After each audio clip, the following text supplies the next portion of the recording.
And this was his second day on the job. First day. First day on the job.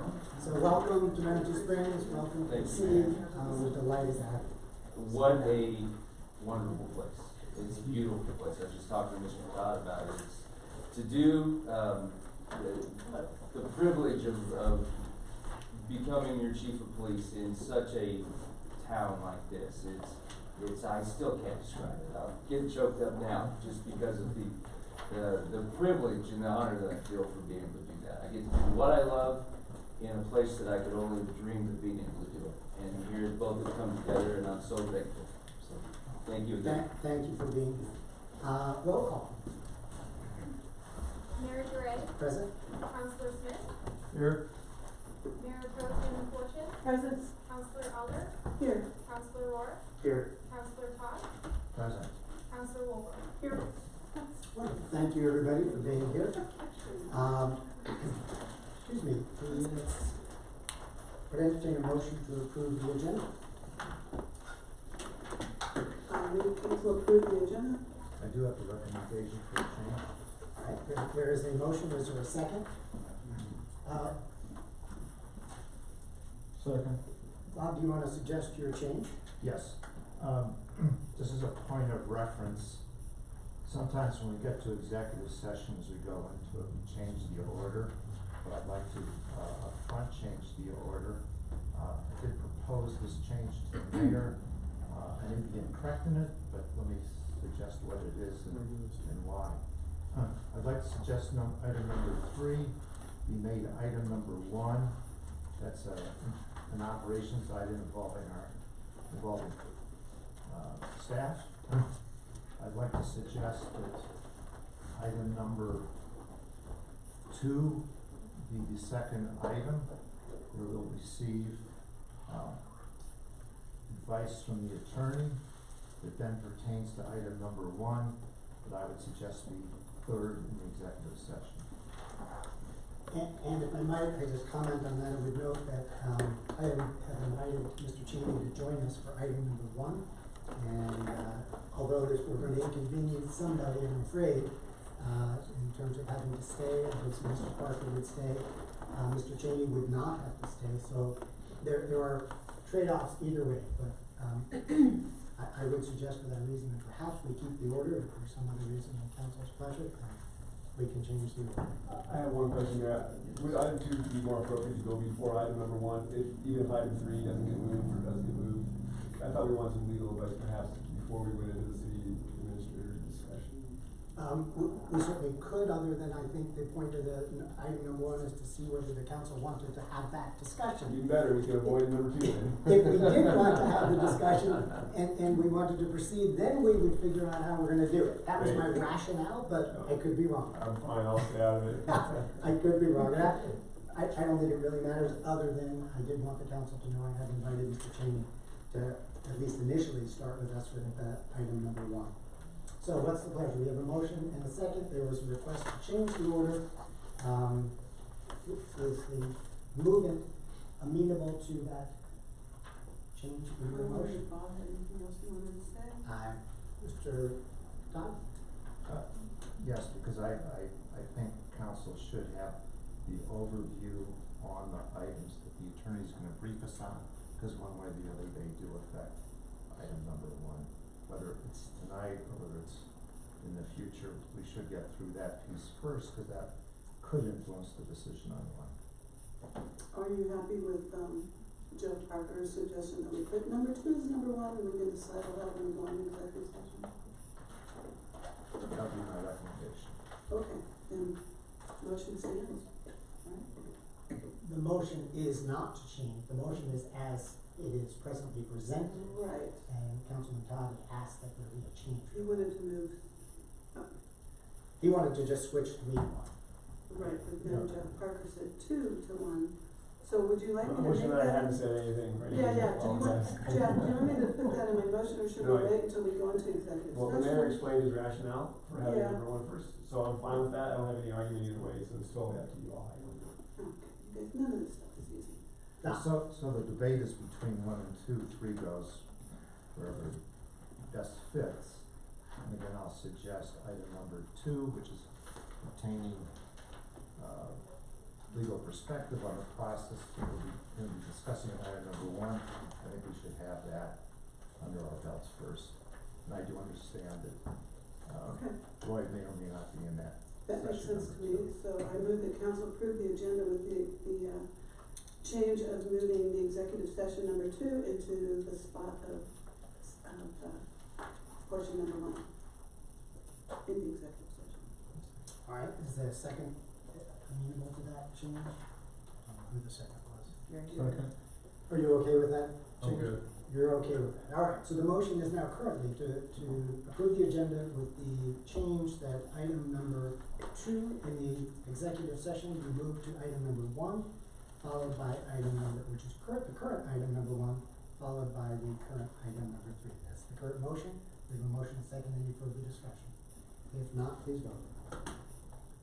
Motion passes with 1 dissent.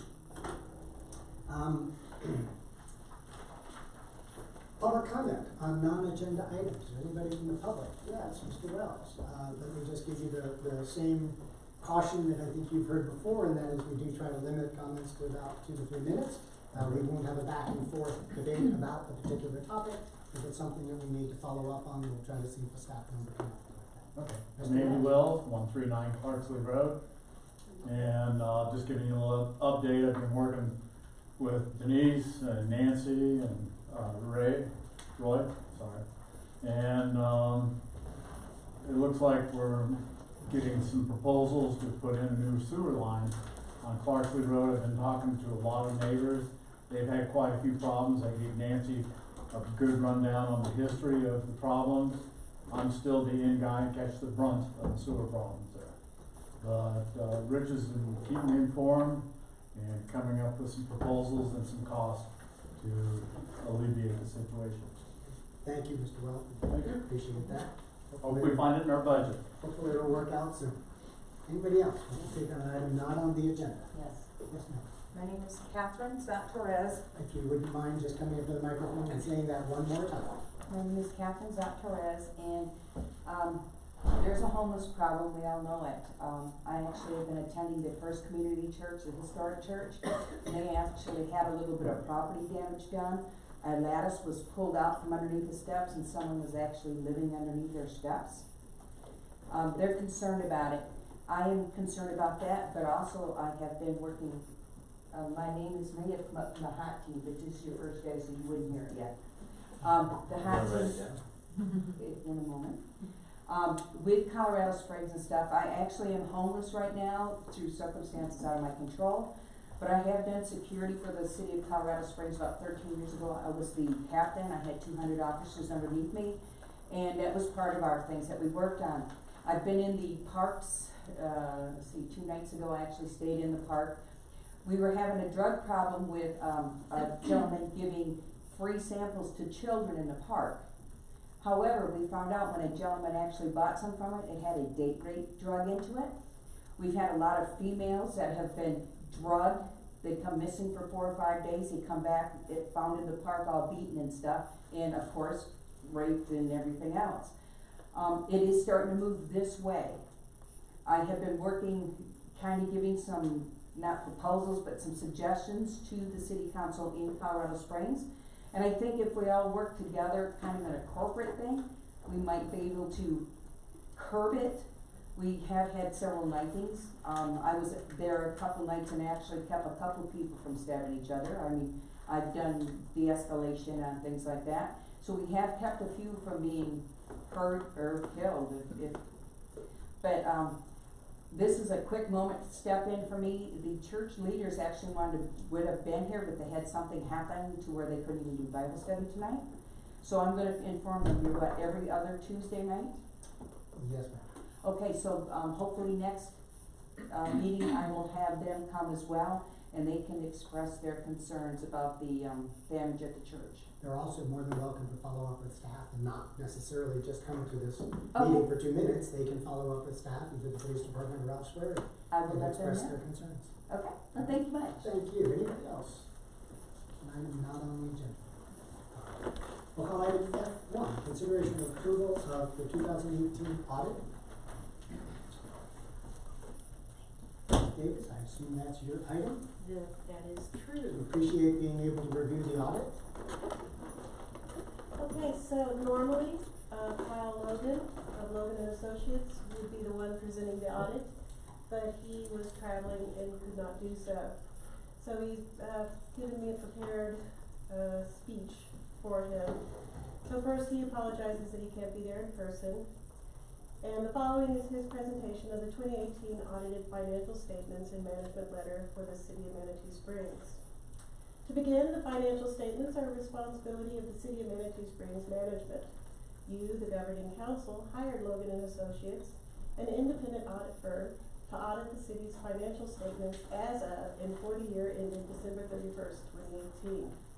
This means that all the statements, schedules, numbers, and footnotes in this document are the city's responsibility.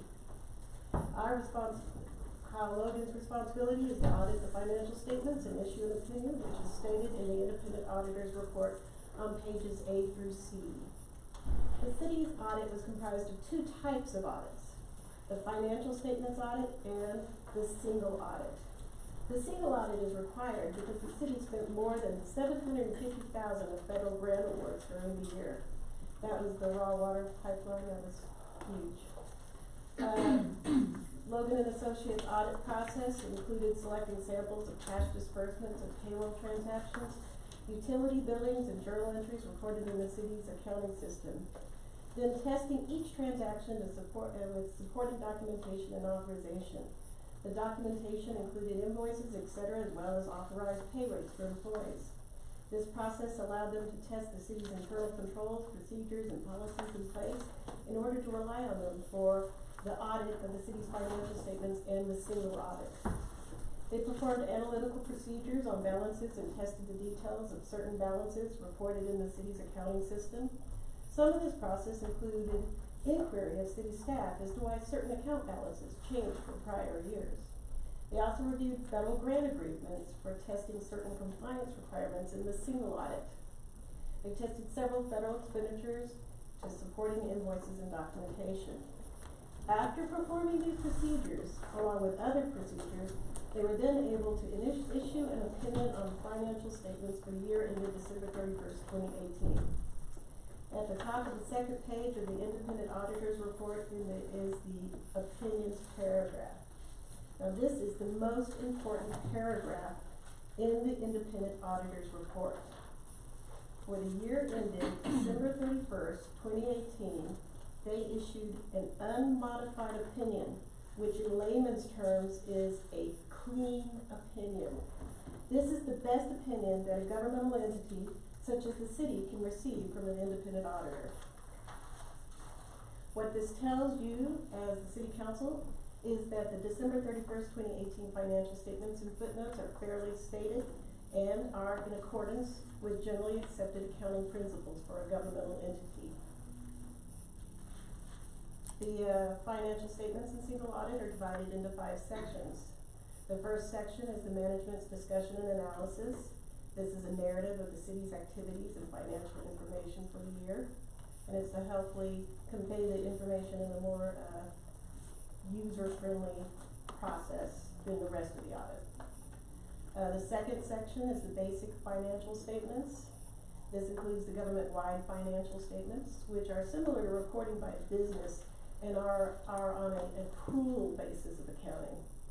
Next are the governmental fund financial statements, which is the city's governmental funds, reported on the modified accrual basis accounting, which means it's more or less mostly on cash.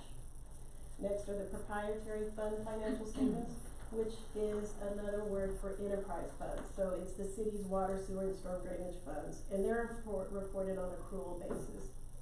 And next is the agency fund, which is the Metro District. The city has no responsibility for the Metro District, but includes it since the city is performing the reporting and accounting function of the Metro District. And then the footnotes, which are pages 11 through 72, include certain disclosures to support amounts reported in the financial statements, as well as other disclosures required by the accounting standards. The third section, the required supplementary information, This is the budgetary comparison schedules for the general fund and capital improvements. This also includes certain required schedules related to the pension plans that the city has.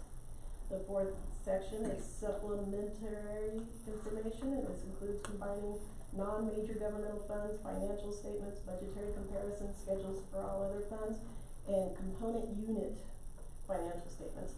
The component unit of the city is the URA, because they have a partnership going on here. The city passes money to the URA, so the URA is dependent upon the city, so it is a component unit of the city. Fifth section is the compliance section, and this is the state compliance, the local highway finance report, which is required by the state. The single audit, this includes the independent auditor's reports on the internal control and compliance, as well as major funds compliance, schedule of findings and question costs related to the audits of major federal awards, and the schedule of expenditures of federal awards. They have one finding related to the single audit, and this was related to the financial statements primarily because a significant adjustment was necessary in order to accurately report the financial statements. The finance director and the deputy finance director both recorded a same journal entry, so it was double entry. And this is never gonna happen again, because now there is a separation of duties, and the finance director no longer performs journal entries, the finance director only reviews the journal entries. So there's no way for both people to enter in the same journal entry twice. So other than that, Kyle would like to thank, Rebecca Davis, Nicole Ortega, Crystal Abeta, and other city staff for their assistance during the audit process. They really appreciate their efforts and hard work. If you have any questions that you would like answered, please provide them to me, and I will send them to Kyle and get his answers. Is there any questions? Any questions for Ms. Davis? Yes, sir.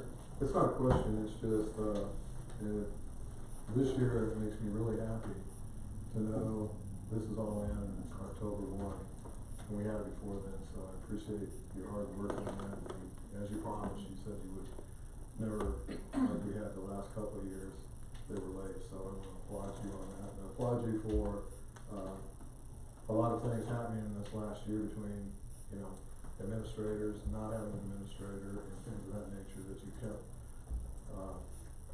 the books this good. So, I mean, if we had one mistake, that's not a bad deal, so I wanna thank you for what you did. Oh, thank you. So, I agree with that, Ms. Davis, but I also assume that next year we'll try to get this earlier in terms of the process, because it's not on time still, but earlier than last year. Is it, presumably there's something we can do next year to make sure we actually do get it in when the state requires? And I assume we can back up the time frame to get that done? Mm-hmm. Is that right? I'm gonna be bringing, my deputy more into the process, so we can split more of the task related to the audit. Great. There's a lot of different spreadsheets that need to be, created. So, with one person doing all the work, it's a little more time consuming than when it's split between, a couple of people. Well, thank you for your attention to that. Sure. Councilman, Smith, thank you, just your length there, Councilman Smith's, comments. Any other questions or comments, what's that? I said, how soon we forgot. How soon you forget. Or how old you get when you forget, or something like that. Any other questions? All right, we entertain a motion to approve the audit. I move we approve the 2018 audit as presented by Kyle Logan and Associates. I'll second. So motion and a second, any further discussion? If not, please vote. Motion passes unanimously. Thank you very much. You can pass on our thanks to Mr. Logan as well. Sure will, thank you very much. Item F2, approval of Schreiber Park pedestrian bridge. Mr. Cheney? After 5 years, we're finally ready to move forward on the Schreiber Park Bridge. The cost is $178,588, and the budget was $230,000. So we're under on the budgeted amount. Plans are to order the bridge tomorrow and get it in about 6 to 8 weeks. and then we'll be putting in the new bridge, probably in the next, month and a half, or 2 months, we should have it in. So I'm asking tonight for approval for the, contract, so we can move forward, starting tomorrow. All right. Did I see milestones are now included? Milestones are now included. We'll do half the bridge cost to get the bridge, and then 50% at the midway point, and then the rest of the amount at the end of the project. And with some retainage, I assume. Is it At the end of the gonna be project. At the end of the Yeah. project, it should be That's right. consent. Yes. And those are incorporated into the document at this point? Into Yep. the contract. Yep. Yes. Great. All right. Any questions for Mr. Chen? Yes, sir. It's just another, you can write this down, this is 2 in a row. I want to, after 5 years, that commend you and Denise and how this worked. But, for 60 days, I would say I'd give it 60 days, because that'll just be, from when you kind of took this project over to having it come to bid, having it come to being built. And previously, we had 5 years of getting nothing done, so thank you for your hard work and stepping into a job that we kind of said, we know you'll do a good job, and you're doing a fantastic job, both you and Denise, so thank you. Well, thank you, and I also would like to give kudos to the Public Works Department, Jeff Jones, who's been a big part in helping me get through this. He's pretty amazing, so he's also on top of it, so we have a lot of people getting this going, so. Thanks. Any other questions or comments? If not, entertain a motion concerning item 2. I move we approve the contract between the city of Manitou Springs and Terra Buildings in the amount of $178,588 to replace the Tribal Park pedestrian bridge. Second. So motion and second, any further discussion? If not, please vote. Motion passes unanimously. Wonderful, thanks everybody for moving that along. Item F3, first reading ordinance number 1819, consideration of planning commission recommendation of approval of rezoning of 415 El Paso Boulevard from commercial to general residential. Ms. Anthony. Hello. So the planning commission, heard this at the second meeting that they hold on rezonings on September 11th and recommended unanimously approval of this rezoning. Council may be familiar with a recent similar rezoning that we did just this last month. I think it was final through the council. That's actually next door to this property. So this property owner actually contacted us when that previous rezoning on Mayfair was being done. That piqued his interest, and he decided to pursue the same thing on his property. So this was a fairly easy process because there was so much familiarity. And so, like I said, Planning Commission did recommend unanimously approval with the findings as are noted in their motion. And staff did prepare the rezoning ordinance for Lot 1 Lundgren Estates, which is the legal description of the property at 415 El Paso Boulevard. Wonderful, thank you, Ms. Anthony. Any questions for Ms. Anthony? If not, we entertain a motion concerning ordinance number 1819. I move that we approve on first reading ordinance 1819, rezoning the property of 415 El Paso Boulevard, Lot 1 Lundgren Estates, subdivision from commercial zoning classification to general residential zone, and setting second reading and public hearing on this request for October 15th, 2019. Second. Is there a motion and a second? Any further discussion? If not, please vote. Motion passes unanimously. Thank you very much. Item number 4, first reading of ordinance number 1919, an ordinance amending section 18.60.010 and repealing and reenacting title 18.88 of the Manitou Springs Municipal Code concerning regulation of wireless service facilities. Ms. Johnson. Excuse me, was Mr. Lundgren in the audience? I just wanted to acknowledge him. Okay, never mind. Ms. Johnson. Good evening, Mr. Mayor, members of the council, staff, and the public. The purpose of this item is to bring forward the Planning Commission recommendation and hold first reading of ordinance number 1919 regarding amendments to the Manitou Springs Code of Ordinance related to wireless cell facilities. In July of this year, the City Council asked staff to to consider amendments to the Manitou Springs Code of Ordinances to address small cell, 5G cell facilities. And subsequently, staff did research, of other communities' regulations and determined that the Louisville and Westminster, Colorado, ordinances best fit the concerns, and needs of the community. I'll just briefly go through the highlights of the code. Proposed code provides a higher level of regulation while staying within the state and federal, guidelines, for, wireless facilities. And I guess, I note here in my report that I didn't clearly state that, the proposal is to amend the full, regulations related to all wireless facilities, so we're repealing and replacing that section, as well as amending the section related to, definitions. But the highlights are that this, ordinance offers enhanced camouflage and concealment requirements. Small cell is explicitly defined and allowed by right. There is a hierarchy of preferred cell facility locations. There are safeguards for historic districts and National Register structures, as well as undergrounding requirements for associated utilities and equipment. There are maximum height limitations as well as minimum height for placement of small cell facilities in consideration of health risks.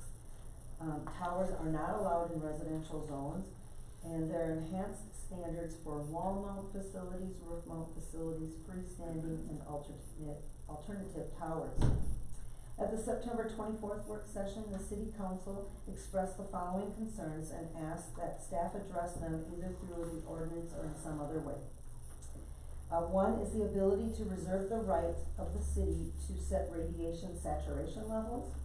At the time that this memo went out, staff and the city attorney were still tweaking this language, and that language has been added to section 18.88.20C.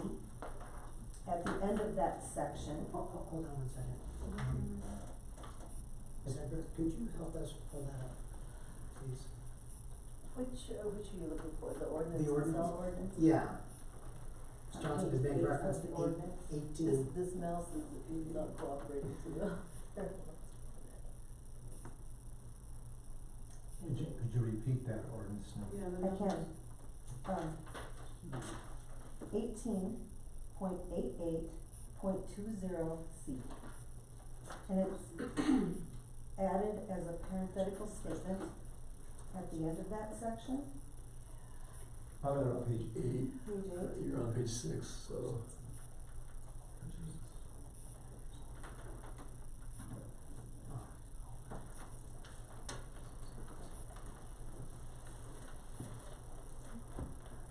Paragraph C, the provision that reads no provision of this chapter? No.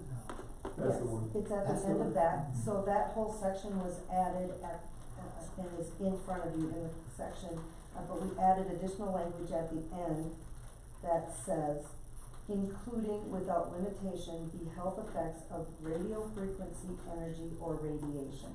That's not what we're It's looking not at. in front of you because it Okay. was not ready at Thank the time you. of, Alright. So, and it's not up there either. it is not up there. Okay, no, not a problem. I was looking, I couldn't quite find it. Could you read that again? I can. So it is a parenthetical statement, and it says, including without limitation the health effects of radio frequency, energy, or radiation. So the way that the law currently works, the telecommunications law, basically, and FCC regulations now have technical specifications regarding the amount of radio frequency that these can emit, power limitations, and then those regulations address height and distance, the actual FCC regulations. And the Telecommunications Act says that, local governments may not regulate the placement, construction, or modification of wireless facilities that comply with the FCC regulations. So if we, as a local government, try to set our own standards, like they have to be this high and this far with this much emissions, with this much power, we can do that if they're in compliance with the FCC regulations. If we try to do anything that's not in compliance with the FCC regs, then we'd be basically superseded by the FCC regulations.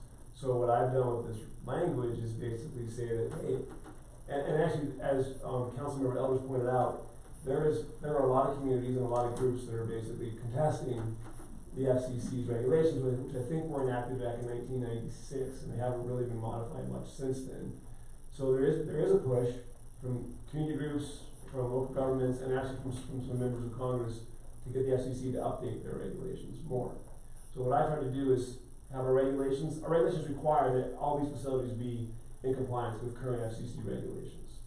So they'll have to meet those standards right now. What I've said is, if in the future those regulations change to either give us more authority to control them ourselves, or if they change to be stricter, nobody can come back and say, hey, we're grandfathered in because we're under your current regulations. So they'll give us, I think they wouldn't be anyways, but I do think that this is even more clear. Don't come arguing to us later that we didn't warn you that if regulations change, we have the authority to regulate these further. So that's what this section does. And it also provides that presumably we could on our own question the health effects and if we wanted to take on that battle. Right now you can't do that. You can take on the battle, right, but you can't regulate them yourself in this ordinance. You couldn't say, we don't agree with you, FCC, we're gonna go 50 feet high versus you're 40 feet high. If somebody wants to challenge it, if it's challenged, it's very likely the courts are gonna say, no, you're preempted, so you can't do that. And I was thinking more in terms of the overall health effects. Let's say there's some scientific research out there and it proves that these things are harmful to people's health. We could, based upon this provision, we could allege that and perhaps question whether we allow it. Understanding that the FCC may disagree with that. Right. And we may lose. Yeah, you can do that now, actually, if you wanted to. If you want Okay. to, you can always try and challenge the FCC regulations, but that's going to be you want to have some allies with you on that one. So right now, if you want to take a look at the state of the current law, there's lawsuits as well that are pending that could change this as well. I think that the law right now is you can't not enact regulations based on the health effects that are more restrictive than the FCC has. That's the current law, even if you disagree. But that can change. So if it changes, this is clear that you can do that in the future. Well, thank you for Yeah, you're welcome. Thank you. Ms. Johnson? Next was the ability to restrict the number and or location of or require removal of facilities of negative impacts, and that is in the section that the city attorney just talked about. Ability to require solar or other alternative power sources, and that is in 18.88060, B10, and then 18.88030H. And then, require notice of new facility. Before you go to the next, if I may. If I looked it up properly, the B10, the first reference you made, it seemed to say power sources, but there was nothing explicit there. Could you, I need to find that page again. Do you recall what page? I can tell you in just one moment. Appreciate it. That is on page 12. Okay. No, page 11 at the bottom, H. Right.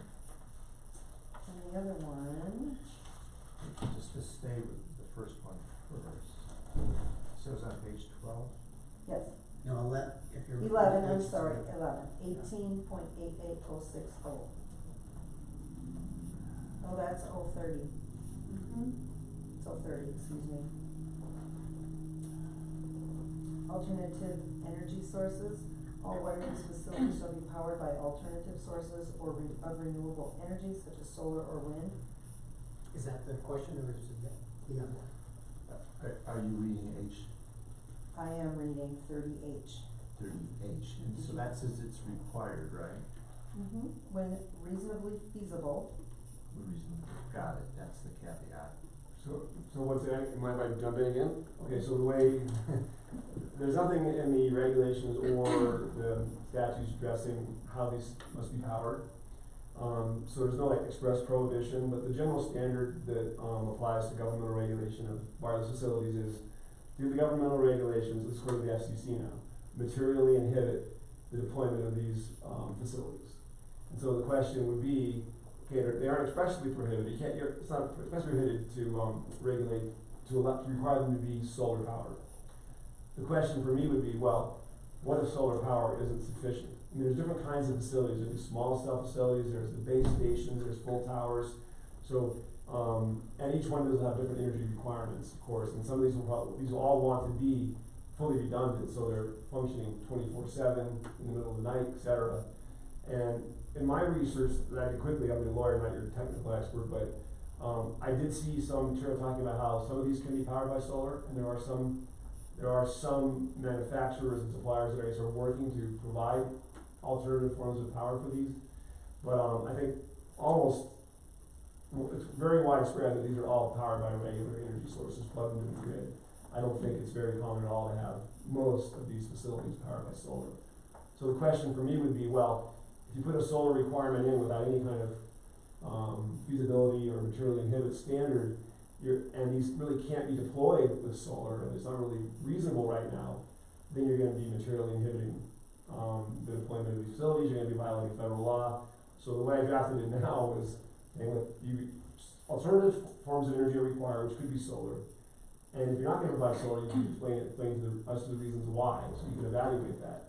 And I see over time, probably there's going to be more solar options, more alternative energy options being developed. But this gives you the ability to look at that, have as a requirement, but then to say, okay, we understand why it's not being provided in this case because it's not feasible or it doesn't work. I just don't have the technical expertise. I don't think we've actually consulted with an expert on this, but I don't see any communities requiring that right now. Not that it's a bad thing, I'm just saying that you could run afoul of the law if you make it a hard requirement. Councilman Todd, does that answer your question? It does with H, and that's clear, thank you. On the prior one, the reference to B10, it's on page 18, and I believe there's I'm just not quite sure why the word power source is just sitting there. Oh, It's that's a submittal requirement. Yeah. Say again? It's a submittal requirement, so you just have to Oh, submit got the it, public. got it. That's what the I preamble thought said. the Thank same you. thing at I'm all first. set. All set, thank you. Okay. Anything else? A notice of new facilities, which is in 18-88060B11.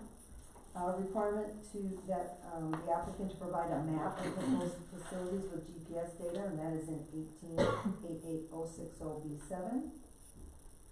That when fees are collected, there's a provision the city can recoup expenses, and that is in 18-88060B2, and it will also be in the fee schedule as submitted to the city council. We do have precedents in other instances where we require an escrow, we call it a deposit, for applications in case there's extraordinary review that the city doesn't have expertise to do. We can recoup those costs. So we'll just use the same process for that. Allowable fees for small cells, so this is not in the ordinance, this will be in a separate fee resolution. And the allowable fees are $500 per application up to 5 facilities, plus $100 additional for each additional facility. $1,000 for a pole intended to support 1 or more small cell facilities, and that would be for a new pole.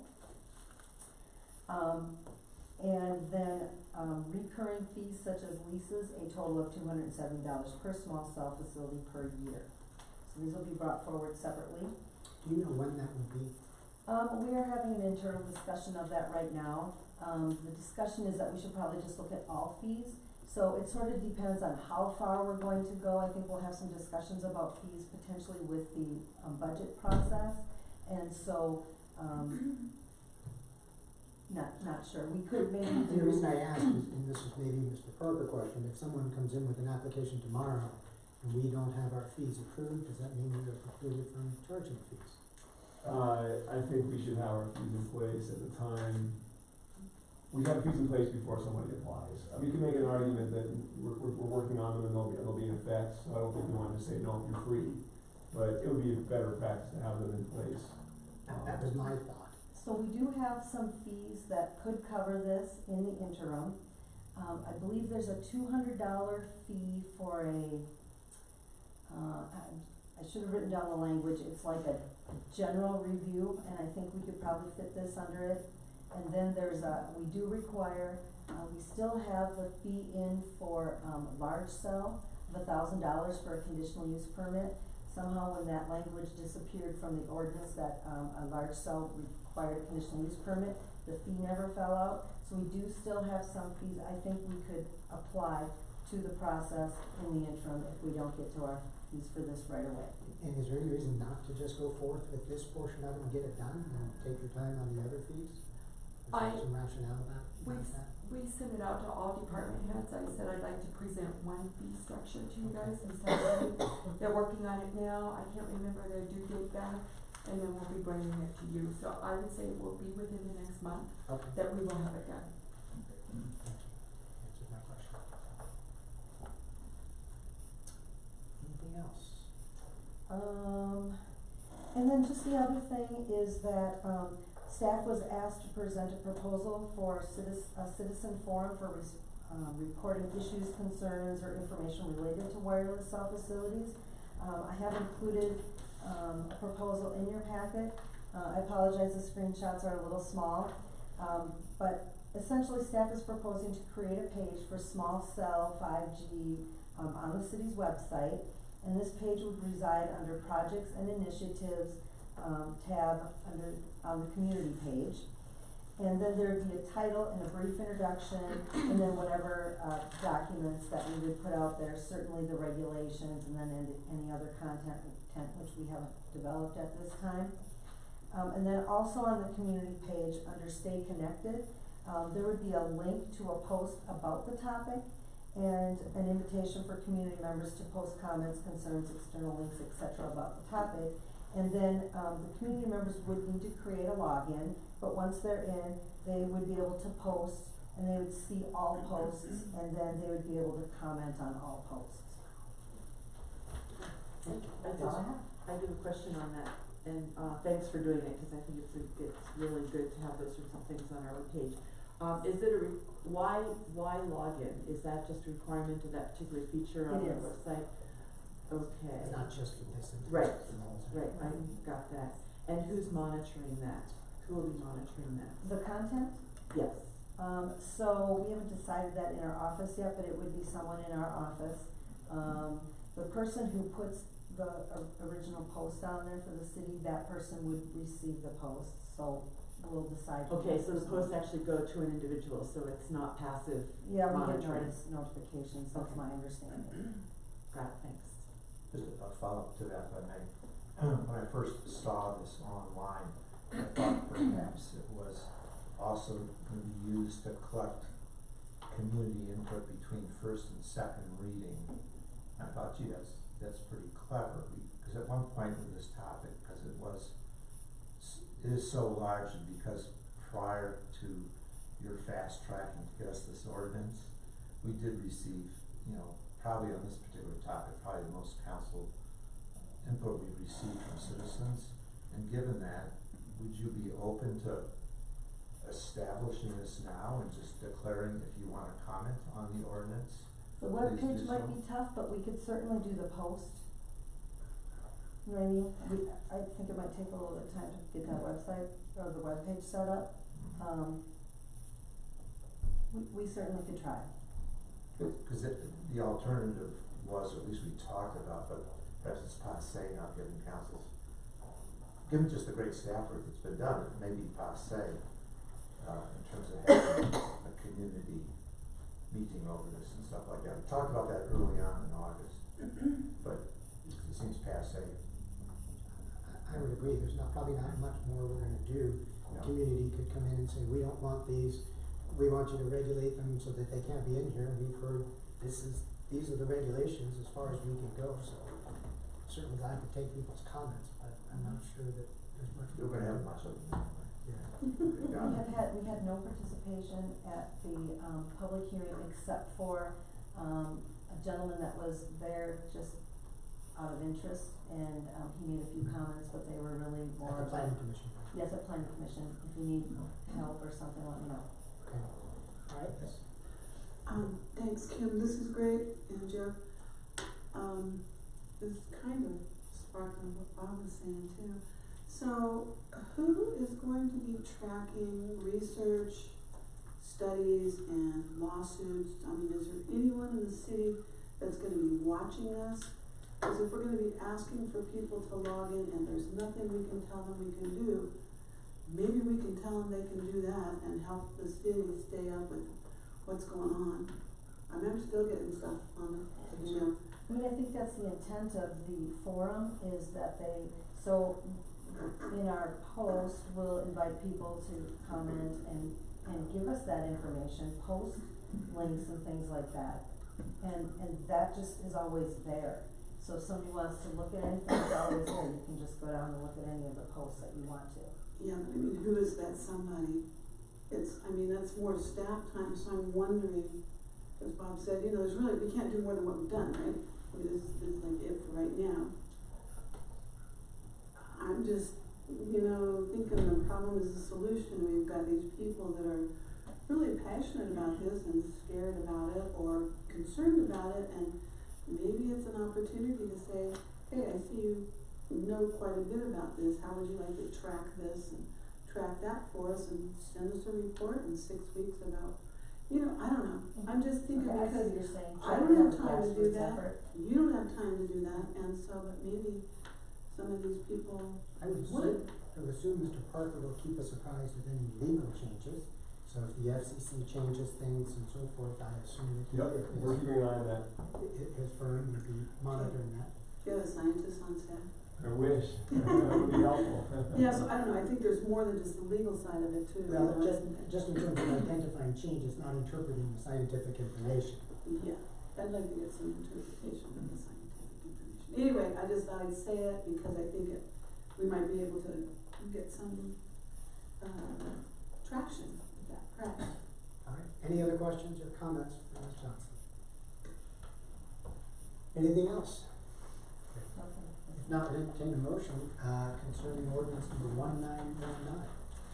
I move that we approve first reading of ordinance number 1919, an ordinance amending section 18.60.1010 and repealing and reenacting title 18.88 of the Manitou Springs Municipal Code concerning regulation of wireless service facilities. Second. So motion and second, is there any further discussion? Just as a point of discussion, this will be back on second reading and a public hearing at our 15th, October 15th. Any other discussion? If not, please vote. Councilman Todd? There you go, motion passes unanimously. All right, thank you, Ms. Johnson. Item number 5, F5, first reading ordinance number 2019, an ordinance of the City of Manitou Springs, Colorado, revising chapter 9.52 of the Manitou Springs Municipal Code concerning firearms.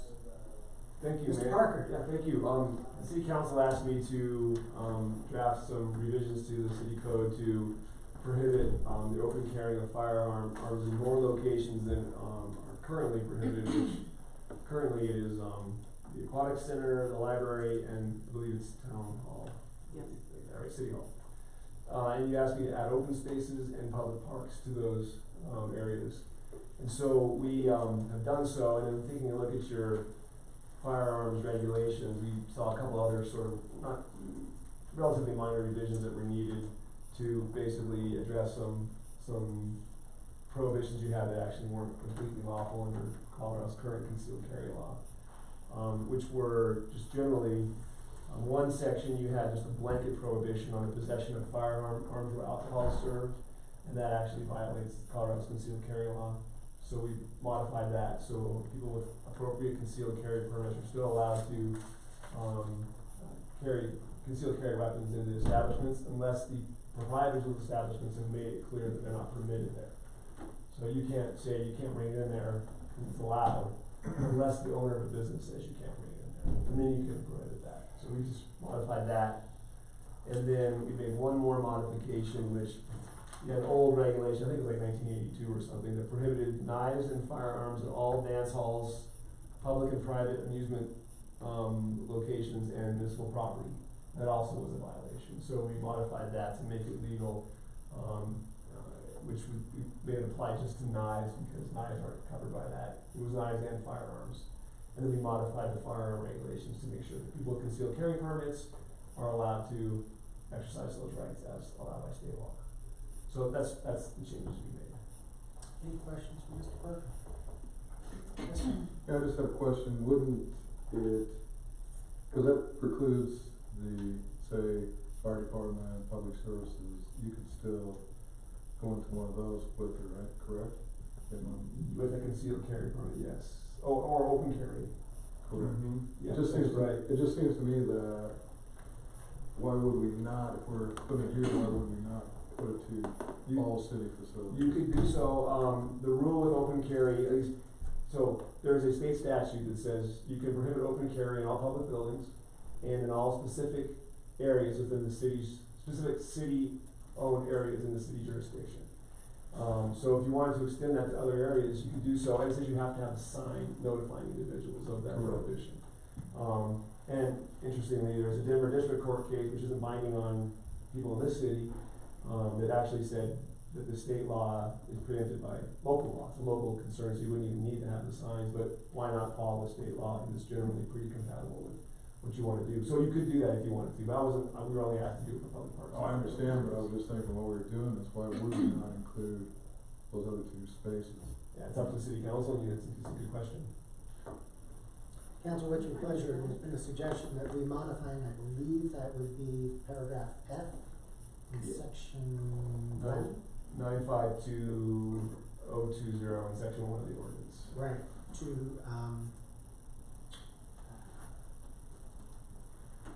to include any public buildings. What's your pleasure? I would like to make a motion, I don't know, do we have to name it the building, or have we said any public building, is that everything we have? No, I think what I could just draft in there, all public owned buildings that are, I guess, with notice of such prohibition, something like that, I could draft it for your second reading. So that way you have control, you can put notices up, whatever notice you think is appropriate, if it's all of them, it can be all of them. Okay, So you'd like to include that? I would like to include what, Mr. Parker just presented. Alright, so my suggestion is that when we are ready for a motion, which will be momentarily, to include that in your motion, to approve it with the following amendment. Okay? Any other discussion? I had a question for Mr. Parker, and that is concerning that it's unlawful for a person to possess for sale, or sell an illegal weapon, which term shall mean for purposes of this chapter, and then we go on to define blackjack, gas gun, metallic knuckles, gravity knives, throwing stars, nunchucks. I assume that was in our original ordinance. Yes. Are those still appropriate to include? Some of those don't quite seem, You'd have to look at state law, but I do believe there are a number, I think all those listed weapons are actually specifically made unlawful under state law. So that's where that list likely came from for your city, and I think it's still applicable now. I can double check before second reading, but I'm almost positive that those are the kinds of weapons that are not lawful under state law either. so a gravity knife is like a switchblade? Yeah, I think it's a knife that actually will pops out. Pop out with gravity. gravity. Yeah, I think that's good. So those are prohibited? Okay. Yeah. It seemed rather I know broad to me. it's a random list, but I think those are the ones that are covered by state law too. Got it. Alright, any other questions concerning this ordinance? Yeah, I've got questions. So it seems, generally speaking, that I can put up all the signs I want to prohibit open carry, but I can't prohibit concealed carry. On your own property, you can do both. You can prohibit both. On your private property. Not on my property. Okay, so if you want to prohibit concealed carry in city buildings, the law provides that you need to have a metal detector at every entrance of the building that's manned by an individual who collects, weapons from everybody. Fair enough. So the same would apply to open space? For concealed carry. Yes. I actually don't believe there's an exception that would allow for any kind of prohibition in open space. It's only for public buildings. So you can only address open carry outside of public buildings on city property, not concealed So carry. I don't see that that part is doing much for us, but. Is there something in the code that does, No, I just think that well, the open carry part? open carry, so you can't have open carry, but anybody in the world could have, who's eligible, could have concealed carry, and so you still have guns in your car. I'm Mhm. sure what this is really doing for us. Policy question for you all to discuss. Right. Yeah. I can just give you one suggestion that what it's doing is there used to be a gentleman in town, in fact, I rented to him for many years, and he would walk around with his sidearm and walk around in the parks, and I think it was pretty intimidating to people. So that would be one.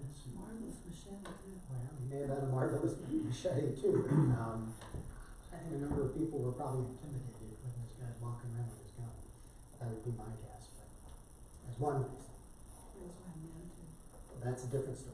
We're not gonna talk about him, just the behavior. I don't think people are generally sort of somewhat surprised to realize that you can open carry a firearm down the street if you wanted to.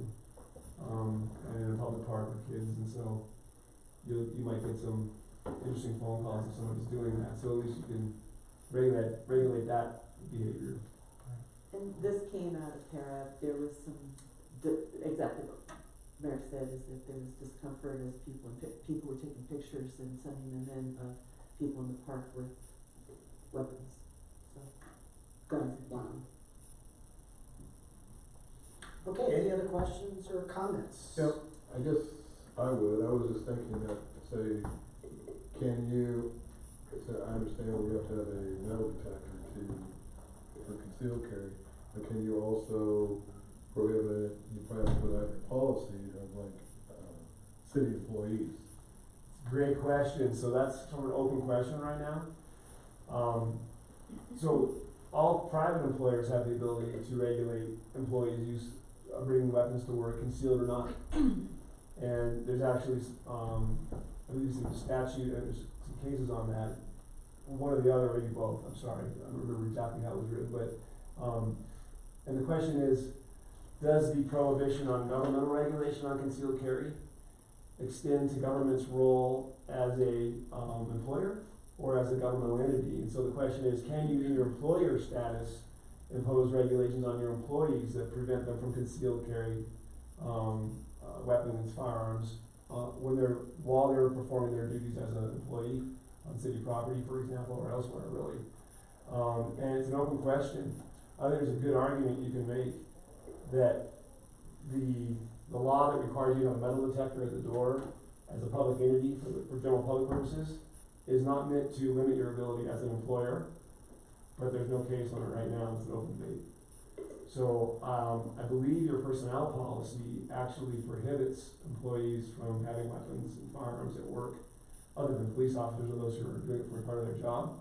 So I think the city's current policy is that as an employer, it has a different status than as a governmental entity, at least for that purpose. So it's a great question. Okay.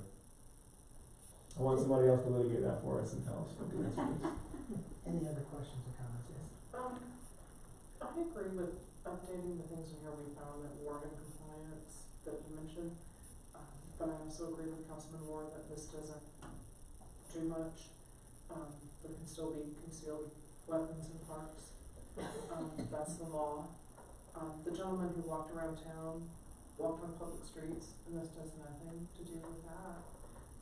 So those are just my two comments. I like updating the things that you found to be out of compliance with state code.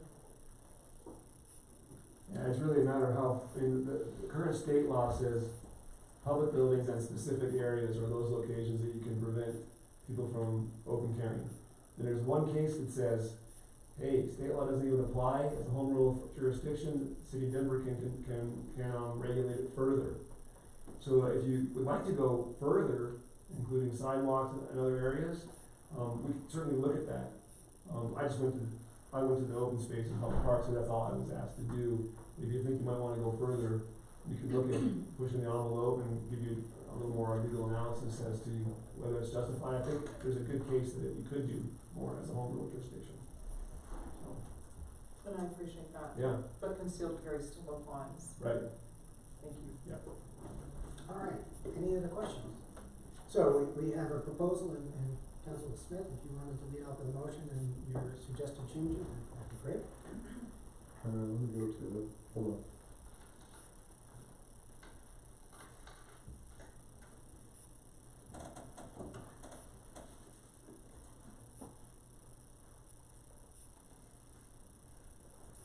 I would like to move on first reading of an ordinance number 2019, an ordinance of the city of Manitou Springs, Colorado, revising chapter 9.52 of the municipals, Manitou Springs Municipal Code concerning firearms, to, in addition, to add any city buildings, Second. city-owned buildings, sorry. Second. We have a motion and a second, any further discussion? If not, please vote. Motion passes 5-2. Great, thanks for bringing back the revised version for 15. Good. We'll call item F6, first reading of ordinance number 2119, an ordinance of the city of Manitou Springs, Colorado, amending section 9.24.010 concerning the definition of open and public marijuana use. Mr. Parker. Yeah, thanks. Couple ones for you tonight. So, you asked me like 2 weeks ago to bring you back, an ordinance that revises your current definition of what, open and public consumption is to be consistent with the new state law that now for the first time defines open and public consumption. So the state law's definition of open and public consumption is for purposes of what's a criminal offense for the use of marijuana. It doesn't change the constitutional amendment, and I don't think it actually requires the city to change its definition. Although I think for law enforcement purposes and just for general consistency purposes, City Council agreed a couple of meetings ago that it would be a good idea that they're just consistent. Your current definition makes it defines open and public to be in a public place or observable from a public place. So you have to have one or the other, and it's a little bit broader. It would actually include more activity. It would actually criminalize more activity than the state law. State law generally requires it to be in a public place, but it also must be observable by the public, generally from a public location. So city's an or, state law's an and. It's a little more restrictive. So the ordinance in front of you basically adopts the state definition of open public consumption. Thank you, Mr. Parker. Any Welcome. questions for Mr. Parker? I have a question. So if someone's sitting on my rock wall and they're smoking and someone observes them from the street, they're still doing it on private property, even though it's not their private property? So they're trespassing, I guess, if they're on your rock wall. Now, she's talking about, I'm assuming hypothetically, Right. someone, her guest. No. No, sorry. Somebody decides to Somebody. sit down, so here's the sidewalk, but once they sit on the rock wall, that's my property. Yeah, under current law, under the city's current law, that would be a violation. Okay. Under the new state law, I gotta take a look, it's probably not, actually, let me just pull this up, so I wanna make sure that it's not a public place, it's a residential piece of property. And as long as you're on residential property, it's probably not a violation. That's my quick answer, but these hypotheticals get tricky sometimes. Yeah, I I'm want to sorry, make it's sure- just- No, it's a great question. I'm just trying to pull up I wanna just pull up real quick, so I'm looking at the right definition here. Make sure. People regularly sit on that wall. Occurs in public, in a place to which the public or a substantial number of the public has access without restriction, okay? So that's the general definition. So is your rock wall a place that the public has access to without restriction?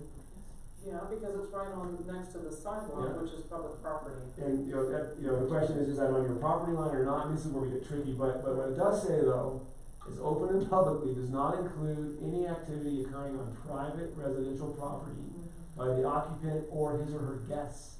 So my answer to that is, it actually very likely could be a violation. Yeah, it's a little tricky, but I would say that a rock wall on the side of the sidewalk, everybody can sit on, you don't restrict it, that's a violation. Any other questions? But you know what the defense would argue if, talk about the court, so. So just to clarify, same situation, my front yard, a guest is smoking right next to the road, no problem. Right, no problem. No problem, And there's it's nothing- legal. It's legal. Yeah, And there's nothing that the city can do to, not if you change the definition to the way we're gonna It's change it. your guest or someone you invited on your property as opposed to a trespasser.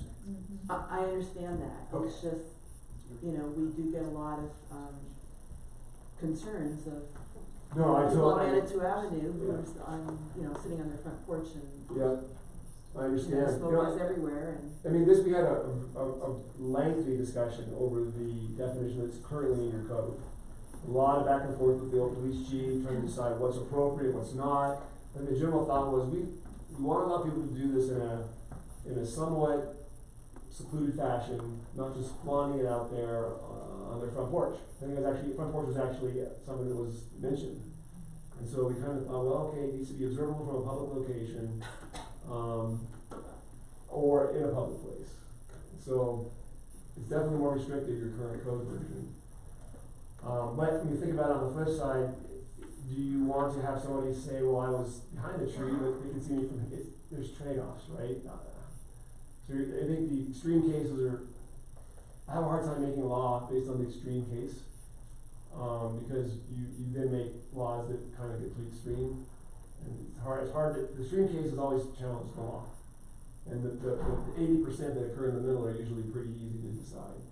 So you definitely have, there's pros and cons, for sure, you pointed it out. If I might add too, we're a tourist community founded on tourism, so we do have a lot of tourists, and it seems like complying with the state law makes it easier on them. And your police force too, and that's not too complicated, but it is, Right. I mean, there's an argument to have a generally consistent, law throughout jurisdictions, but, you're a home rule jurisdiction and you have different priorities, so it's okay, you might change it. Any other questions? Not, entertain a motion concerning ordinance number 2119. I move we approve ordinance number 2119, ordinance of the city of Manitou Springs, Colorado, amending section 9.24.010 concerning the definition of open and public marijuana use. Is there a second? Second. It's a motion and second, any further discussion? If not, please vote. Motion passes unanimously. All right, we're on to item G, receive or act on council correspondence. Councilman Roy? Yeah, I just got back from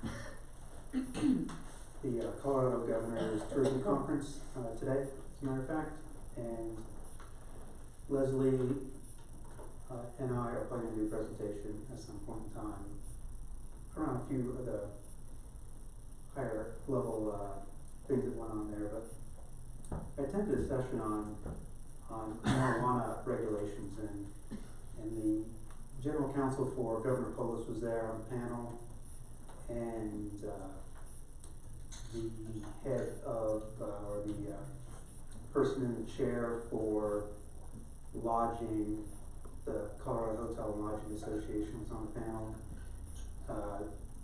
The first black female owner of a cannabis dispensary in Colorado was there, actually the nation was there. She's up in Denver. And a lady by the name of Dominique, I didn't catch her last name. She, I believe, is counsel for the Marijuana Regulation Commission. Well, the regulations on marijuana is this thing. She had it on her. Liz is actually stunning to see how many there are. And the reason I bring this up is because she talked about new regulations coming to be enacted in January with public comment period ending October 15th. This is all around hospitality regulations. And I don't know if it's part of the laws that just got passed or if they can just willy-nilly do regulations whenever they feel like it. I don't know what the story is. I didn't get a chance to talk to her after the session. Lots of people wanted it. The place was packed. Lots of people wanted to talk to her. So the reason I bring this up is more of this type of thing is gonna be coming up as time goes on. And, Governor Polis's philosophy on this is to have it be just like liquor. So keep that in the back of your mind over the next few years. Okay. Anything else? Thank you for that update. I have parking, numbers, if anybody would like to see them, I'll go over them briefly. And for Pete and Bob, we may give you a maps update, I also have some updated information that I'll share with both of you, just pass it on to you. There is a lot going on regarding looking at maps, and also the updated Manitou Avenue RPP is gonna be coming before us, probably not until November, it's got some steps to go, but there's just lots of discussion and a lot of talk about what's happening with parking on that end of town. This would be on the west end of town, past the roundabout, starting with Banana Manor and going all the way up. There's an existing RPP there already that's talking about expanding. Waltham Avenue is wanting to do their own RPP. It's all kind of coming together, I think. But there's lots of information. I can send this all to you. I also sent everyone on council today that there was a drone study of congestion. You can look that over. Parking revenues are up significantly over last year. Not surprising because the Park Street Bridge had 90 spaces out in early 2018. But even yet, the numbers are pretty interesting for August. Just as an example, on-street revenue in August of 2018 was $38,890. On-street revenue for parking in August of 2019 was $88,241. That represents a lot more turnover, a lot more people in town, a lot of people in and out. Cause didn't change the number of parking spaces we have, so something happened. Above all, it's all there. You ask for it, I'll turn it around, and Becky and Bob are gonna give you guys this RPP and this map stuff if you want it, and you can share it. That's all. Good.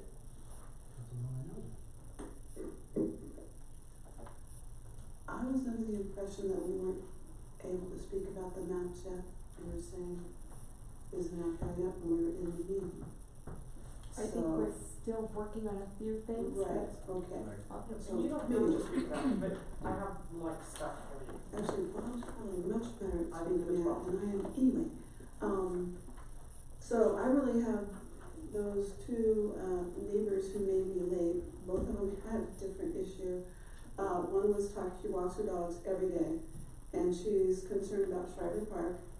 In spite of all the chopping and grinding we did in Schreiber Park, she said there's dead trees there, and there is along, what is that, Garden of the Gods, whatever that road is there. Garden of the Gods place. There's a bunch of dead elm hanging out, which, no big deal. Elms do that all the time. There's also a fir tree that's in the middle of the park that's like practically naked. It has like 5 needles.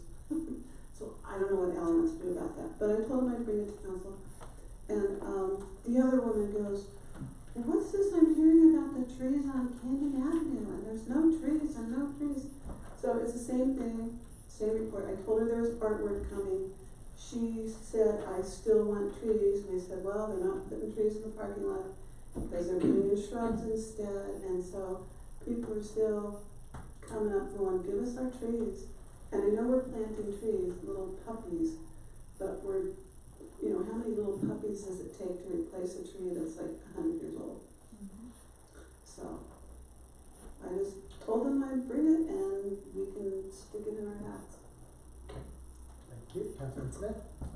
Yes, I was in a meeting yesterday with the superintendent of schools discussing my new venture, but anyway, I came up with, tobacco usage, vaping, and then everybody seen on the news last night that Denver had a new ordinance that prohibits the sale of nicotine or vaping products. They raised the legal limit to that to 21 years old.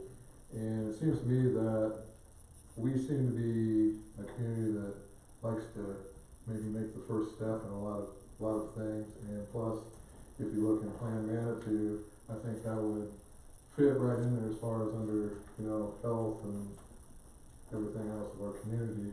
And plus, we'd be looking at, you know, doing another thing, step forward is, you know, trying to protect after we've seen all what vaping has done to kids and short term, it's, you know, I think it'd be a positive thing we would do if we could, you know, put an ordinance together and adopt something like that. Pretty much the same as what they just adopted. Okay. And that's all I have. So at some point, we need to get some concurrence from council whether you'd like to move forward with that.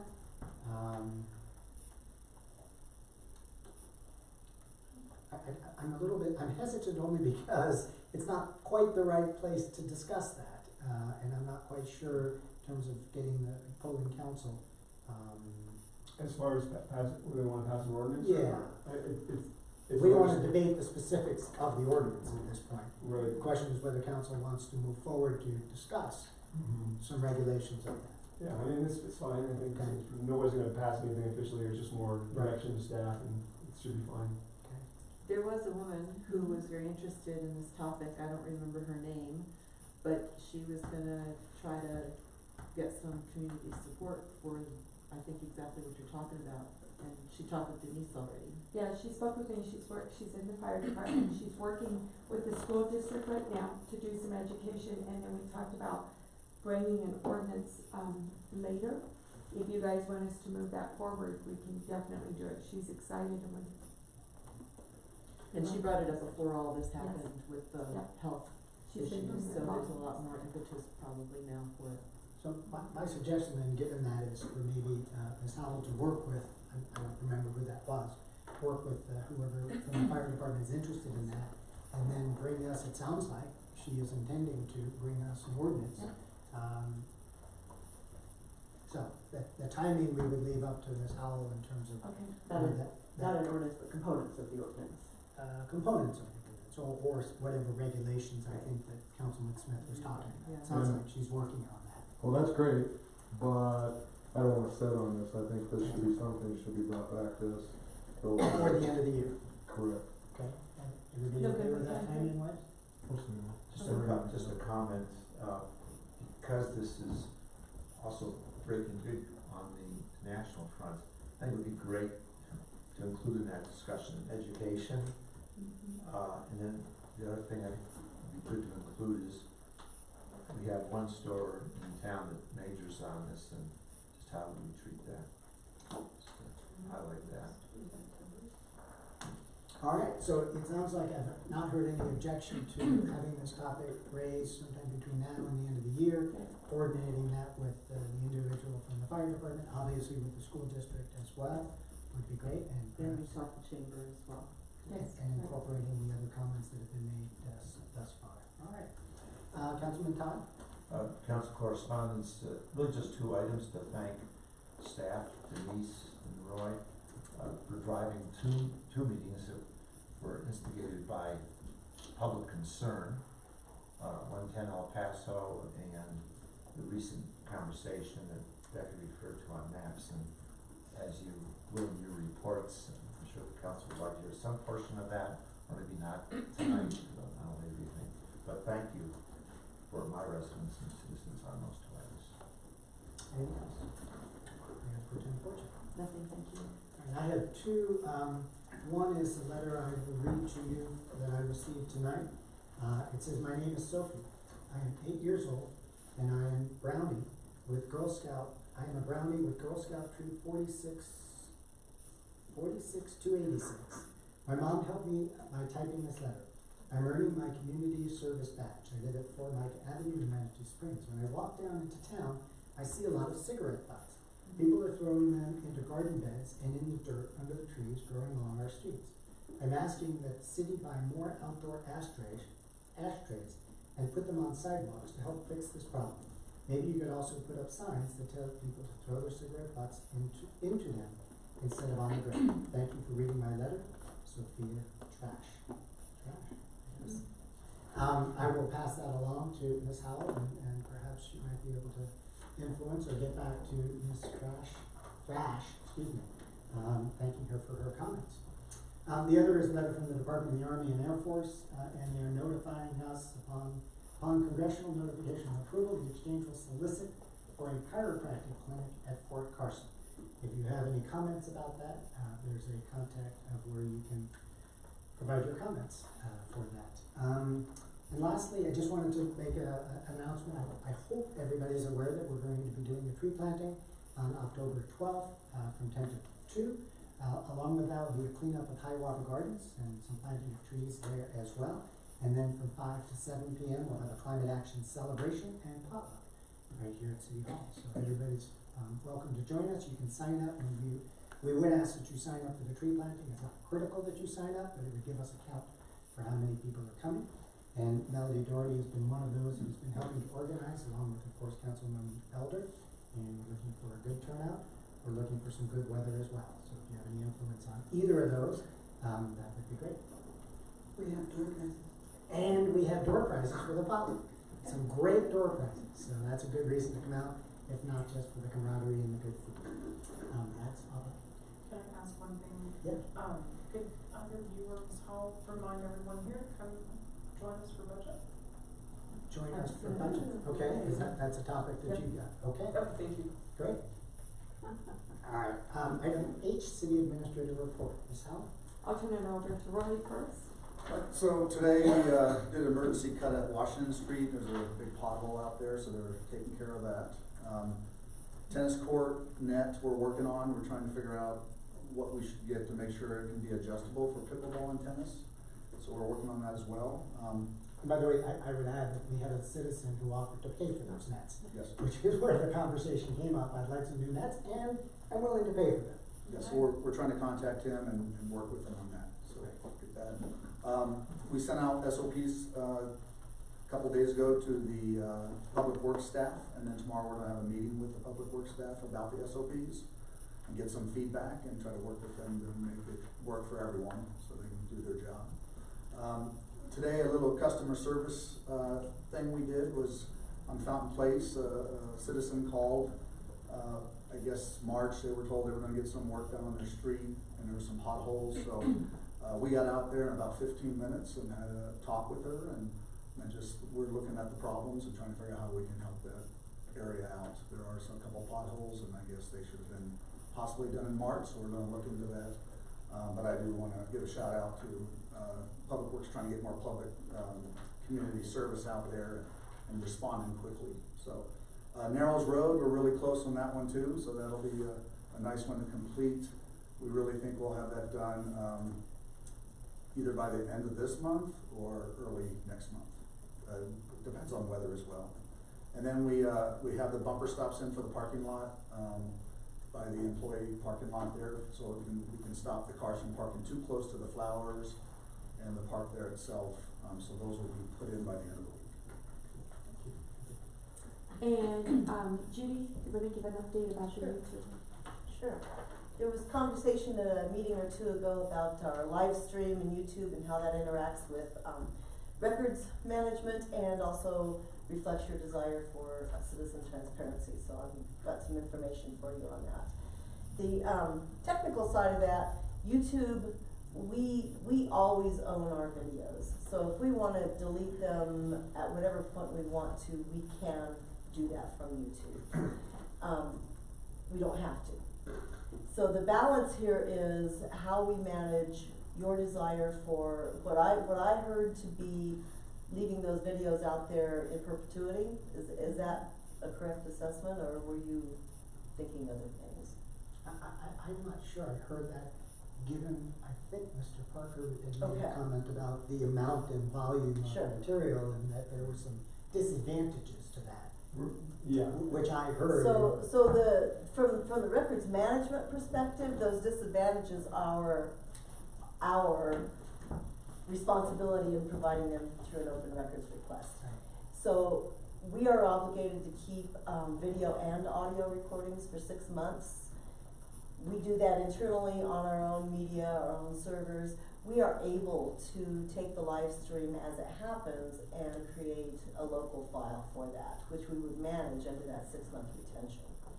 So that becomes very easy then to simply destroy those files 6 months as they come up, and that's our standard practice. The other side of that is they also live on YouTube, separate from our records control. What do we want to do with that?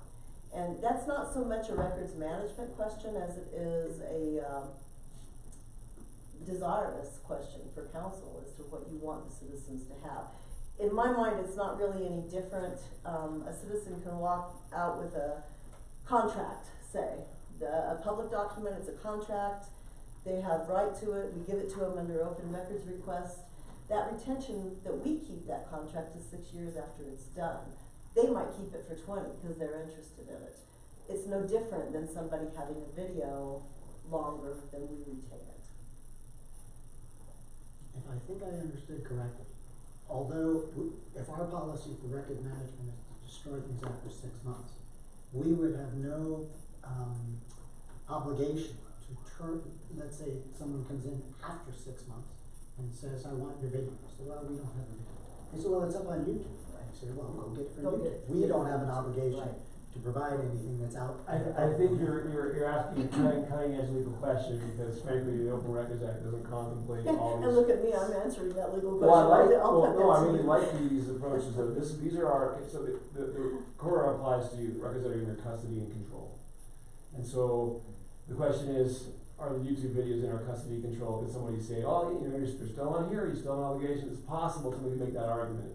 But we could say our official records are these records as Judy's explaining. I like that approach until a court tells us otherwise. I think that would be a reasonable approach to take, that we're maintaining these records. Whatever's out there on YouTube is something that we're not really controlling. The problem is that we do have control over them ultimately. So I don't know how a court would come down on that, honestly. I mean, there's some risk there, but at the same time, I like the current approach. So here's my suggestion. Rather than debate the topic now in the council correspondence, maybe you could put together a memo with the proposed policy, and that we could review that policy and then make changes or Let me throw out one other thing to complicate your thoughts. The management of records management policy is by statute under the authority of the city clerk. I don't want to put you in a position of making a policy decision that I believe you don't have authority to make, and have that legally challenged later on, saying, well, council implemented that policy and they didn't have any legal authority to. So I would prefer to create that policy under my authority as clerk, make sure you're on board with it, because I don't want to create a policy that you're not supportive of, and then just run that by you. That's exactly what Heather. Okay. I thought so. Sorry, Judy, a question? Yes. Just a technical question. You referred to the city could be simultaneously with this video feed that's happening now, going to YouTube, capturing its own video feed, but I gather the city's not doing that presently. I'm gonna defer that to Amber because she's my tech expert here. We have an SD card that's in the Apple iPad. So yes, we do keep track of the video recordings. It's just on our records management file. And right now it's just on an SD card, right? It's on an SD card that we have to upload to the computer. And as we manage that, that's how we would do that internally. We manage that onto our network and then retain it for the 6 months. And so you presently are doing that? Yes, as we speak, it's writing back to an SD card. The video? And, yes. and we're also taping it on the tape recorder? Yes, so we also have the audio on top of the video, yes. So we're being redundant internal. Thank you. I also have a technical question, and that is, can YouTube delete our videos at any time? I think that's beyond a technical question. I think yes. Looking at the worst case scenario, what's going to happen if YouTube collapses as an entity tomorrow, our videos might disappear, which is also the reason we want to preserve them on our media. And I'm asking just because I think it shows that we do not have actual control over it. That's my suspicion. I can tell you what our license agreement says, but that's it. I'm impressed if you read it. And I need to give credit to Amber for doing all that research about the YouTube license and coming forward with that to give us food for thought here. All right, any other city administrator I do have a couple of things. The budget meeting is this Saturday, 8:30 to 9 is for council for breakfast, and then it opens up at 9. We go 9 to 3, we may go a little over, but we'll try not to. It's a very tight meeting. Each department head will be talking about their accomplishments for 2019 and their goals for 2020, along with the financials. You will see a CIP, a capital improvement plan, that is in your budget book. So I believe we provided the information. We also provided you with a list of all the vehicles when they were purchased and the mileage, so you have that information also. If you have any questions before then, please feel free to call me. You can meet with anybody individually, go over it. We do have a PowerPoint, so we're trying to make it more visually easier to understand this year as we go through that. So, but we will be on a pretty tight budget by each department. So I wanted to announce that. I did meet with Colorado Springs Utilities today, went over the rate case that they are proposing. I did hire somebody to come in and look at the rates. We will be moving forward with the written response, and then we will be attending the meeting on October 22nd. The mayor will be opening up with a few statements, and then we will have our rate case consultant give their perspective of some changes, and we will provide a alternative that we think is fair. So we are moving forward with that. Again, welcome the new chief. We are excited to have him on board. We have a lot of things on his plate. He probably has about 500 emails that he's going through. But I had lunch with him today. He has lots of great ideas about community involvement, so we're excited to get started on that. Hired the new city clerk. Our press release will go out tomorrow, so we have that, and she'll be on board November 1st. I do want to say that the finance department has completed an audit. They've got the budget book done, and the water rate case is ready to come to the next council meeting. So we've hit all the deadlines that that were imposed on them, and they've done a great job at getting those. So they're ready to go there.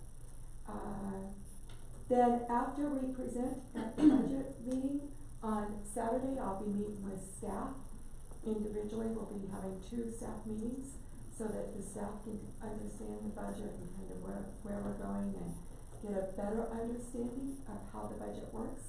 And then I would like to hold a couple of public meetings before the October 15th where people can come in, I can present, and they can ask questions, or they can meet with us one-on-one. So that's how I would like to do this moving forward. Great. Any questions for Ms. Howell? Just one. Yes. I'm just wondering, when you stated in there that there's gonna be, it's in the budget of the amount of equipment, years and all that. Is there any plans of maybe looking further into equipment, to whether if we've got the right amount, we've got the right equipment, optimization, whether do we need to spend $300,000 on this, or maybe we can lease it if we only use it 3 times a year? Are those kind of things being looked at? They have looked at it, especially Public Works. They have some proposals, but they've got to do some things of moving some things, selling something, and get the right equipment that they believe that we need at this time. So they're working on that right now.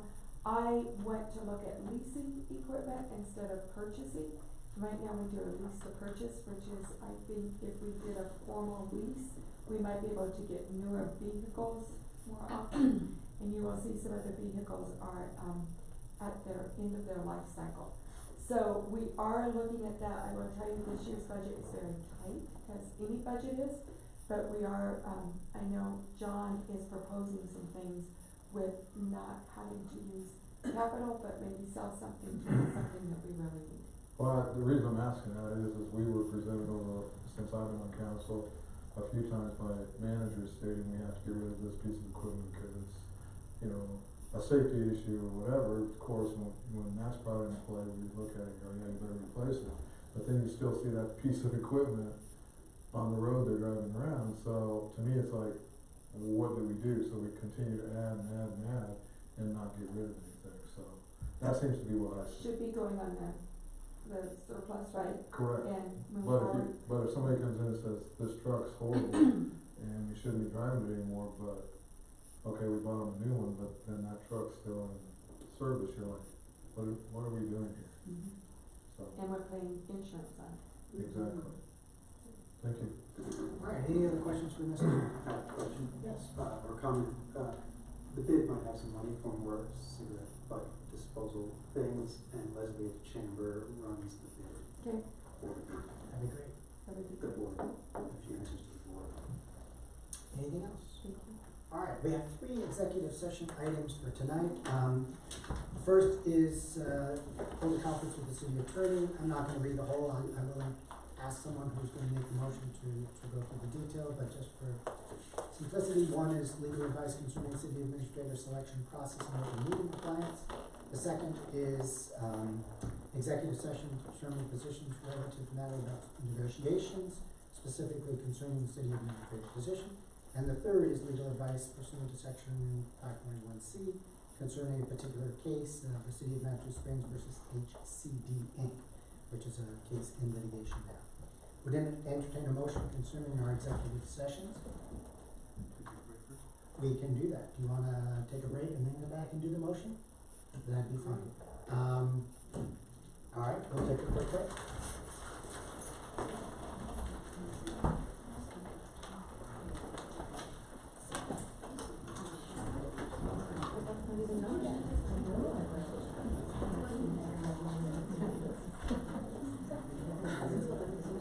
I was gonna ask you this, email says that Oh, yeah.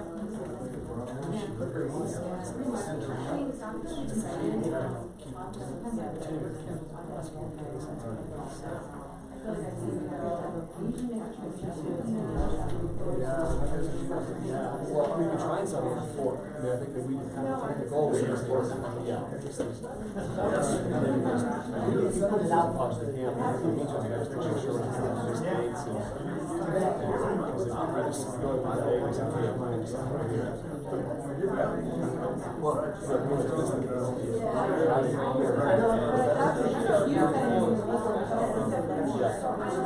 Exactly. In the meantime, there's a talk about staying together and some conversations if they just want to, they want to just, let's say, they see go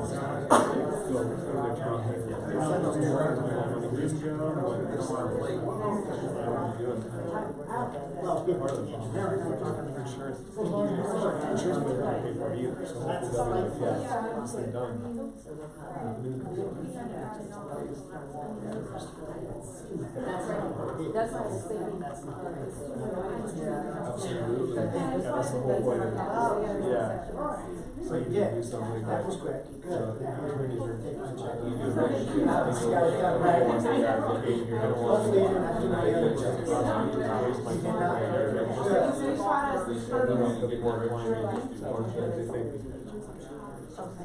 And we can't. I got your own order.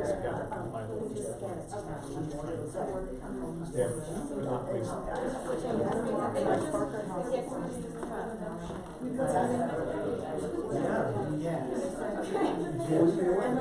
Last time, last week, he said, it sounded like a good deal, maybe we can't respond to the lower offer. Yeah.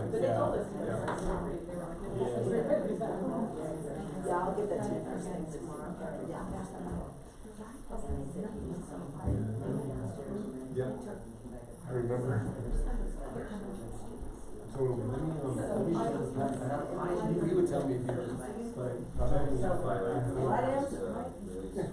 Right for me. But, so there's not a lot of issues, so good luck with that because a lot of people are interviewing. But they're all having. Yeah, so they're your second pass, I'm sure you have a definitive. We're doing a Because I'd love to get that one first. Absolutely. trying to get some more bodies on board. We're getting close. Yeah, I love it. Knock them off. Stay Did on. you see the email I sent on the, settlement for, It's not. our Clark case? Yeah. Or they basically, they don't wanna do confidentiality for anything? So apparently they told the meeting. I saw that sign when I was here. Oh, yeah, was it right in the way? Well, no, you can't force it, but the forcing is either agree or not discuss. Of course. Excuse me. Yeah, there's a lot of stuff. I'll be back. Swearing in, making total restriction, we're not doing that till the 15th, so he gets sworn in by state clerk, so he's. He gets sworn in by state clerk as soon as we get that certification, which we're hoping to get. So they're telling us that we're pushing as hard as we can. As soon as he gets his executive certificate, and then we'll do the official. But as soon as we can't sign his we are working toward it, but they're pushing for the last month trying to get this to us. We thought we might have it by tonight, but it's just not done. So yeah, I'm hoping tomorrow. I mean, it's something that's gonna happen. Right, oh, without a doubt, but we are hoping. I want it for sure before the 14th. Okay. I didn't know,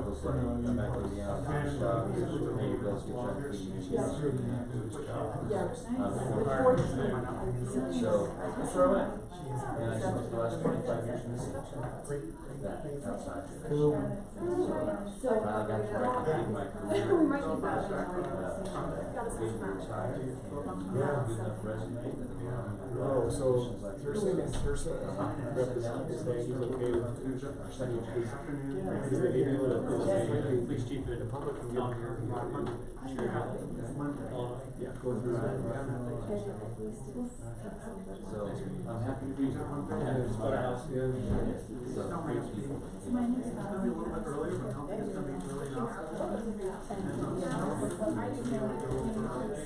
that's funny, it's a small amount.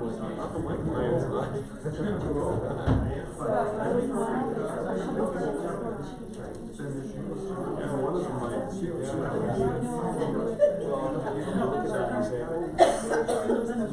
Yeah, it's still like Galicia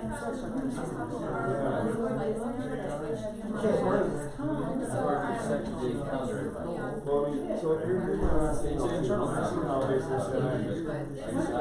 I like to save the log. you guys Got my colors, there it was, and I said, accept. I will do.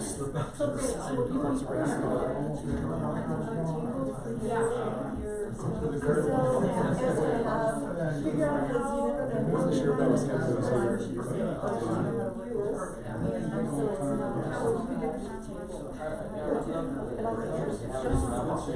Yeah, that's why we're not on, probably has there,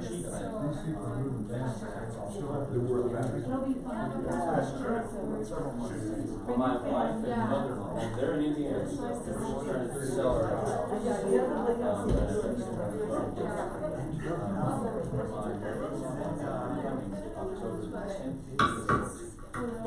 We'll go ahead and call such a meeting back to order. And prior to the motion, I guess we will need a motion to go into executive session. Prior to that, I just want to ask Ms. Howell if you have any comments. You obviously know that there is a topic concerning the city administrator position on here, and that before you're asked to probably leave. Depart. I don't know how to put that politely. Just didn't know. Get kicked out? If you just promised. No, all I want to say is thank you for your consideration. I want you to know I would be honored to serve you and the residents of Manitou. And I would also be willing and excited to move to Manitou if you move forward. So thank you. Okay, thank you. I would ask Yeah, just Mr. let me Cheney know when. join us for at least item number 1. And possibly item number 2. Item number 2 relates to item number 1 in that sense. I would ask Mr. Cheney to join us for that conversation as well. And I think that's it. If not, we entertain a motion. We can change our order, did we? The order that was established was item number 2 is number 1. Okay. And then number, yeah. I move that we go into an executive session to hold a conference with the city attorney pursuant to section 5.1C of the Manitou Springs City Charter for legal advice concerning the city administrator selection process and open meetings. Second. So motion. Do you want to do all three together and then we work through them like last time? That would be great. Yeah, like last time they made me do it, you can do it. Personally care for that, but whatever.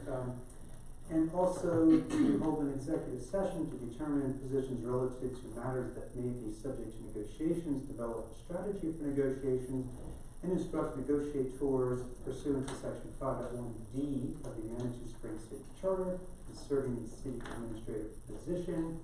And our last executive session, to go into executive session to hold a conference with the city attorney for legal advice pursuant to section 5.1C of the Manitou Springs City Charter concerning the case of City of Manitou Springs versus HCD Inc., El Paso County District Court case number 2019 CB 31362. Is there a second? Second. It's a motion second, any further discussion? I have a question. Yes. Is the reason you don't care for that necessarily because there might be things that happen in one executive session that would make you vote differently about going to the next one, and when you do it all together like this, you don't have that ability, or am I missing it? I'm just curious, because you've said this before, I just want to understand. Yeah, I don't like it because they're all very different things, and all have different requirements for going into them, and they're three separate agenda items. So I like to do agenda items and then get rid of them and move on to the next agenda item and get rid of it, and that's just my personal preference. And there you go. Okay, so like, for example, if I didn't want to go into executive session on number 2, I'm kind of, it's blanketed into having to vote all at once. It is, yeah, I didn't think of it that way, but yes, it is a blanket at this point, so. Do you have any? No, yeah, I mean, you can, if there's any, you can do it both ways, and probably technically, it would be better to do them one at a time. Most of my clients really have no issues going to executive session for the matter, but if there's any kind of dispute, certainly do them separately. I think it's a good point. I'm half laughing to myself because I had an associate here a year or two ago who had the board, city council do them separately, and he got the acting city administrator upset at him, saying it was a waste of time, and he wanted them all done all at once from there on out. So, and I said to the associate of mine, I said, hey, you know what, either way is totally fine, there's no right or wrong way, whatever's more efficient is fine. If you want it the other way, that's totally fine too, so whatever you guys. Procedurally, you'd be coming back into a public session at the end of every one and before entering into your next executive session. So you're moving back and forth between executive and public, which is fine. It just creates a different little standard for us in creating minutes. Yeah. But it is a good point. If you have to go to executive session by a 2/3 majority vote. So if for some reason somebody doesn't want to vote for one and wants to vote for another, you definitely want to be doing them separately. But we've never had an issue, so I was just trying to make it more efficient. But it's a good point.